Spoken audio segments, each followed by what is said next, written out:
मैं भगवान हूँ। मैं जो कहूँ वही सत्य, मैं जो ना कहूँ वह मिथ्या। जिस मुद्दे पर ना बोलूँ वह झूठ। मैं अपने फायदे के मुद्दे पर बात करता हूँ। मैं अपने हाथ से अपनी पीठ थपथपाता हूँ। महिला अपराध के मामले पर चुप्पी साध लेता हूँ। दलित उत्पीड़न के मामले में आंखों पर पट्टी बांध लेता हूँ। चुनाव जीतना मेरा मकसद है। चुनाव जीतने के लिए हर टंटा अपनाता हूँ। हाँ, मैं भगवान हूँ। हाल ही में देश की संसद में महिला आरक्षण बिल पारित हुआ और महिलाओं के लिए 33% आरक्षण का प्रावधान किया गया। बीजेपी ने इसे नारी शक्ति वंदन अधिनियम नाम दिया। इसे लेकर बीजेपी की ओर से जमकर अपनी पीठ थपथपाई गई। हर जगह पीएम मोदी की वाहवाही हुई। पीएम मोदी की रैलियों में महिलाओं को बढ़ा चढ़ाकर दिखाया गया। खुद पीएम ने अपने इस फैसले को ऐतिहासिक करार दिया। लेकिन सवाल यह है कि देश में महिलाओं की मौजूदा स्थिति क्या है? दलित समाज और दलित महिलाओं की स्थिति क्या है? क्या आज भी ये समाज दलितों को बराबरी का अधिकार देता है? हाल के दिनों में दलित महिलाओं पर हुए अत्याचार के कुछ ऐसे संगीन मामले सामने आए हैं जो रोंगटे खड़े कर देते हैं। नमस्कार, मैं हूं आपके साथ रीटा और आप देख रहे हैं भीमसेना। आज की वीडियो में मैं आपको पिछले कुछ महीनों में भारत में दलित महिलाओं पर हुए अत्याचार की 5 हृदय विदारक घटनाओं के बारे में बताऊंगी, जो लाइमलाइट से दूर समाज में दलित महिलाओं की वास्तविकता स्थिति को बयां करती है। उससे पहले अगर आपने अभी तक हमारे चैनल को सब्सक्राइब नहीं किया है तो जल्दी से कर लीजिए। वीडियो पसंद आएगी तो लाइक कर लीजिएगा। और अगर आपके इर्द गिर्द भी कुछ ऐसी घटनाएं हुई हैं या हो रही हैं तो कमेंट सेक्शन में जरूर बताइएगा। दरअसल महिला आरक्षण लागू होने के बाद अब अस्थायी सदन में यानी लोकसभा और विधानसभा में महिलाओं की भागीदारी 33% हो जाएगी। ये आगामी 15 साल के लिए ही है। 15 साल बाद अगर सरकार चाहेगी तो इसे आगे बढ़ा सकती है, खत्म कर सकती है या रोटेशन प्रणाली अपना सकती है। यानी चीजें स्पष्ट नहीं हैं। जहां तक संसद में दलितों के आरक्षण की बात है तो ये पहले से ही लागू है। और अगर उनमें दलित महिला आरक्षण की बात करें तो SC ST के लिए जितनी सीटें आरक्षित हैं उनमें से ही 33% सीटें अब दलित महिलाओं के लिए आरक्षित हो जाएंगी। लेकिन इन सब से इतर देश में दलित महिलाओं की सुरक्षा पर बात करनी जरूरी है। ध्यान देने वाली बात है कि देश में दलित महिलाओं की अस्मिता को तार तार करने वाली खबरें सामने आ रही हैं। उन सब पर ध्यान देने या एक्शन लेने से इतर सरकार अपनी वाहवाही करने में लगी हुई है।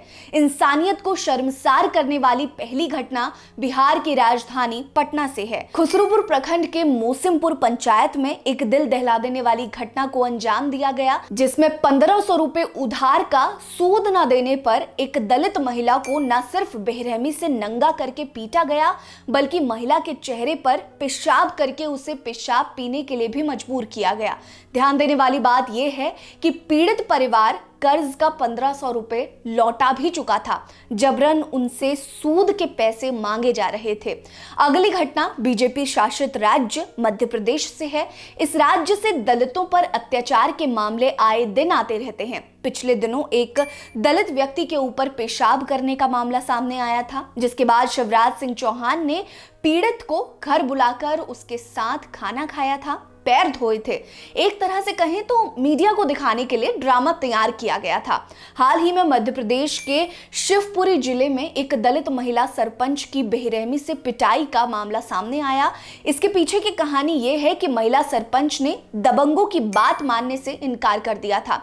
इसीलिए दबंगों ने उन्हें कीचड़ में पटक कर बीच रास्ते में जूते चप्पल से पीटा। पूरे गांव के लोगों के सामने जाति सूचक गालियां देकर बेइज्जत किया। भाजपा शासित गुजरात में भी दलित महिलाओं के साथ हैवानियत के मामले आम हो चले हैं। सरकार की विफलता साफ तौर पर झलक रही है। बीजेपी शासित राज्यों में महिलाओं की स्थिति बद से बदतर हो चली है, लेकिन मोदी जी को अपनी पीठ थपथपाने से फुर्सत ही नहीं मिल रही। हाल ही में मणिपुर हिंसा के बाद गुजरात के दलित शक्ति केंद्र की महिलाओं ने एक साड़ी बनाई, जिसमें दलित आदिवासी महिलाओं पर अत्याचार की वारदातों को दिखाया गया था। ये साड़ी भारत की राष्ट्रपति, 3 महिला राज्यपाल, सभी राजनीतिक दलों की 2 महिला नेताओं, महिला हिंसा के मुद्दे पर आवाज उठाने वाली महिला पत्रकारों, महिला कार्यकर्ताओं और संवेदनशील महिला कलाकारों को भेजी गई। ध्यान देने वाली बात है कि स्मृति ईरानी जैसी महिला नेता कथित फ्लाइंग किस जैसे मुद्दे पर बात का बतंगड़ बना देती हैं, लेकिन वंचित वर्गों की महिलाओं के साथ आए दिन हो रहे वहशीपन पर उनके मुंह में फेविकॉल लग जाता है। आपको बता दें कि गुजरात में हर चौथे दिन एक दलित महिला से बलात्कार का मामला सामने आता है। इस लिस्ट में अगला स्थान राजस्थान का है। राजस्थान से दलित उत्पीड़न के मामले काफी ज्यादा सामने आते हैं। राज्य की गहलोत सरकार सुप्त अवस्था में पड़ी रहती है। राज्य के सरहदी इलाके बाड़मेर से लेकर बीकानेर तक, जोधपुर से लेकर करौली तक हैवानियत की वारदातें शर्मसार करने वाली हैं। हाल ही में अशोक गहलोत के गृह क्षेत्र जोधपुर से नाबालिग दलित बच्ची के साथ गैंगरेप की घटना सामने आई थी। ध्यान देने वाली बात है कि इस घटना के घटित होने से एक दिन पहले ही जोधपुर में कानून व्यवस्था को लेकर उच्च स्तरीय बैठक हुई थी। इसके अलावा राज्य के करौली और बाड़मेर में भी दलित महिलाओं से दुष्कर्म के मामले सामने आए थे। अभी 2 दिन पहले ही झालवाड़ जिले से एक दिल दहलाने वाली खबर सामने आई है, जिसमें एक दबंग दलित महिला को उठा ले गया, उसे बंधक बनाकर रखा, उसके साथ रेप किया, फिर भैंस चराने चला गया। अब आप खुद राज्य में दलितों की स्थिति का अंदाजा लगा सकते हैं। भाजपा शासित उत्तर प्रदेश में भी दलितों की स्थिति जो कि त्यों बनी हुई है। दबंग और माफिया अभी भी दलितों को चैन की सांस नहीं लेने दे रहे। एनसीआरबी का डेटा बताता है कि बेहतर कानून व्यवस्था की बात करने वाला ये राज्य महिला अपराध, दहेज हत्या और दलित उत्पीड़न के मामले में टॉप पर है। लखीमपुर खीरी का मामला हो या हाथरस का, हर जगह दलित महिलाओं पर ज्यादती दिखाई देती है। योगी सरकार हर मामले पर अपना पीठ थपथपाती है, लेकिन सच्चाई अभी भी वही है कि दलित आज भी शोषित है। आपको बता दें कि जो भाजपा दलितों के उत्थान की बात करती है, दलितों को हक दिलाने की बात करती है, जो महिलाओं के उत्थान के नाम पर अपनी पीठ थपथपाती है, वो भाजपा सरकार अपने कार्यकाल में दलितों पर हो रहे अत्याचार को रोकने में नाकाम रही है। ये हम नहीं, खुद सरकार के मंत्री और उनके आंकड़े बताते हैं। जुलाई 2022 में गृह राज्य मंत्री नित्यानंद राय ने सदन में दलितों पर हुए अत्याचार पर एक लिखित जवाब दिया था।